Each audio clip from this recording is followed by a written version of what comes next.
Okay, Assalamualaikum. Alright, so hari ni I akan explain just about the introduction of the multivariate analysis. Only a little bit about the introduction of the multivariate analysis.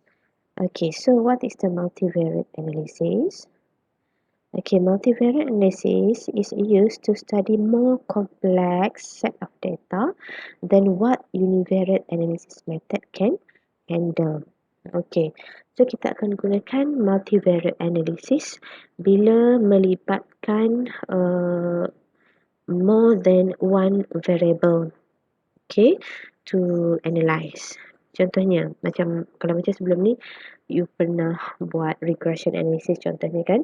So, untuk regression analysis, you akan ada independent variable dan juga dependent variable. Your dependent variable should be only one variable saja kan. Tak boleh ada beberapa y. Betul tak?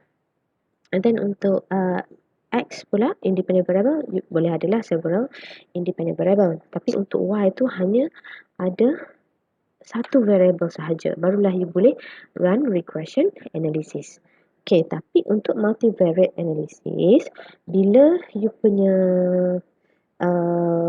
Y dan X, okay, bila you punya Y dan X both adalah more than one variable. Okay, you punya Y, you akan ada beberapa variable untuk Y. Okay, bila kita ada beberapa variable untuk Y, kita tak boleh nak use the regression analysis. So, alternatifnya adalah kita gunakan multivariate analysis. Okay, this type of analysis is almost always performed with a software which is SPSS dan juga SAS. As working with even the smallest of data set. Okay, so usually for this subject, kita akan cover SPSS software SPSS sahaja untuk nak nak construct the output for multivariate analysis, and also we also can use the manually method. Okay, boleh calculate lah value juga. Okay, tapi kita akan guna kedua-dua, boleh calculate manually dan juga kita juga boleh gunakan software untuk construct the output, and then from the output you need to know how to read the output and grab the information from the output to do the further tests. Okay, the multivariate analysis can reduce the likelihood of type 1 error, which is the value of alpha. So, bila kita gunakan multivariate analysis, alpha will be reduced. So, lagi accurate lah our analysis. But sometimes univariate analysis is preferred as multivariate technique can result in difficulty interpreting the result of the test. Tak semestinya multivariate ni selalunya akan dapatkan the lower type 1 error. Okay, kadang-kadang it depends pada our data, our type of data. Kadang-kadang univariate analysis is more reliable ataupun more accurate in order to reduce the alpha. So, kena tengoklah, kena check, kena tengok whether which analysis is more suitable for our data set. In addition, multivariate analysis is usually unsuitable for small set of data. So, biasanya kita gunakan multivariate analysis untuk large data set lah, which is 50 or 30 above. Alright. Okay, ini illustration of the multivariate analysis, which is we have the input, we have all the data. Nanti kita akan ada beberapa factor atau variable, controllable factors dan juga uncontrollable factors.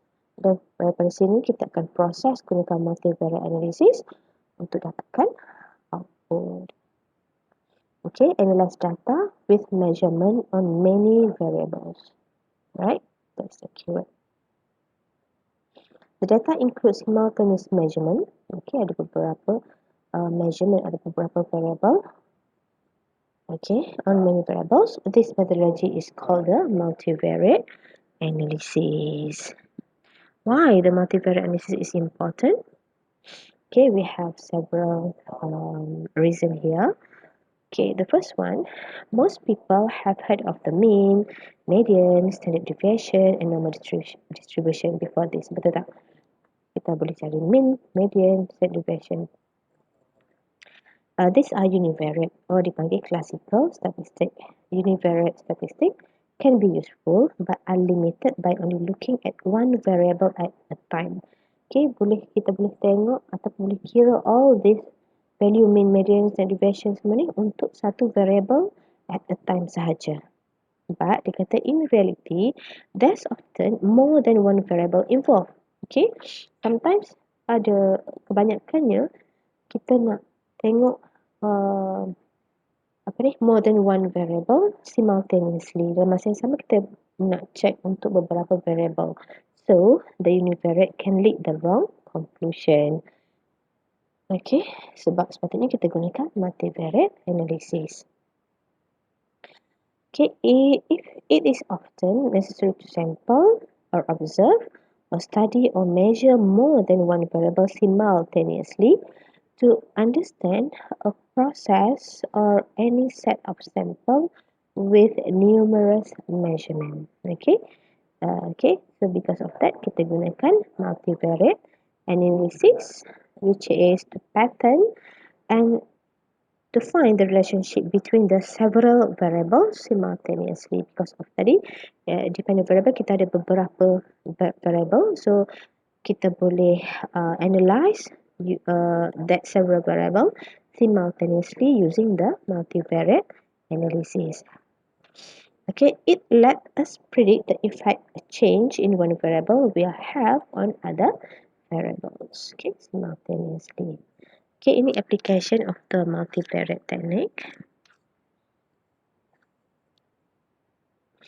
Okay, the first one kita ada bila you collect data, kena ada data reduction or simplification, and then kita boleh sort and grouping. Kita boleh tengoklah dia punya yang mana dependent variable, yang mana independent variable, and then how many variables involved for dependent variable. And then daripada situ kita boleh buat prediction. Okay, so dekat sini lah nanti akan ada you boleh compute all the value ataupun boleh gunakan output daripada software. Okay, and then kita boleh testing using the hypothesis construction. Macam biasalah, kita nak check apa-apa, nak test for the hypothesis, kita boleh gunakan testing the hypothesis.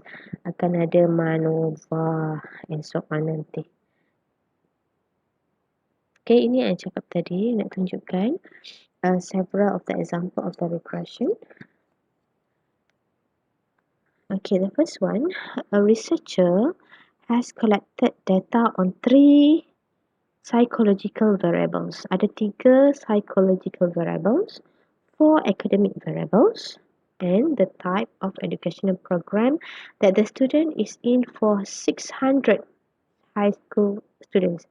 Ada 600 sampel. Okay, variabelnya ada 3 psychological, 4 academic variable, ada beberapa variable semuanya kan. So dia kata kat sini, she is interested in how to set the psychological variable. Psychological variable tadi ada 3, lebih daripada 1, is related to the academic variables and the type of program the student is in. Okay, so kat sini maksudnya, our dependent variable adalah psychological variable, which is that we have 3 variable tadi. So because of we have more than one variable on the independent variable, so the suitable analysis adalah multivariate.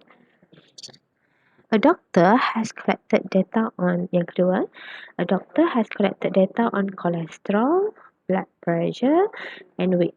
She also collected data on the eating habit of the subject, okay, which is how many ounce of red meat, fish, dairy milk dan juga coklat consumed She wants to investigate the relationship between the three measures of health than eating habits. So because of we have several dependent variable here. So because of that, kita gunakan multivariate analysis. And the other one adalah a researcher is interested in determining what factors influence the health African violet plants. She collects data on the average leaf diameter, the mass of the root ball, and the average diameter of the blooms, as well as how long the plant has been in its current container. Okay, so for predictor variables, she measures several elements in the soil, as well as the amount of light and water each plant receives. So dekat sini kata stay interested in determining what factor influence the health tadi. So dia collect data leaf diameter. So dia punya variable-nya adalah leaf diameter, mass of fruit, the average, as well as the how long the plant kan. So we have several variable here. Kita boleh nak check the relationship between the predictor variable yang lain-lainnya. Okay, so because of we have several variable tadi kat sini, because of that, the most suitable analysis adalah multivariate analysis. So that is several example in using the multivariate regression analysis. Okay, so itu step untuk introduction for the multivariate analysis. I hope you can understand beza antara univariate dan juga multivariate. So in the next class saya akan next session saya akan share lagi berkenaan dengan organization of the data. Alright, so thank you.